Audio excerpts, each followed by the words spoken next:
নমস্কার বন্ধুরা, আপনারা দেখছেন সুরজ মাল্লা ব্লগস। আজ বানাবো একদম খাঁটি কলকাতা স্টাইল আলু সিঙ্গারা, যেটা বাইরে থেকে খাস্তা আর ভেতরে সুপার টেস্টি।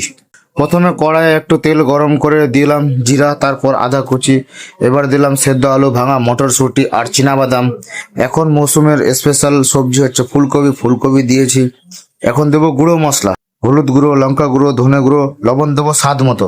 কলকাতা স্টাইলের আসল টেস্টের জন্য দিলাম ভাজা মশলা আর অল্প কিশমিশ।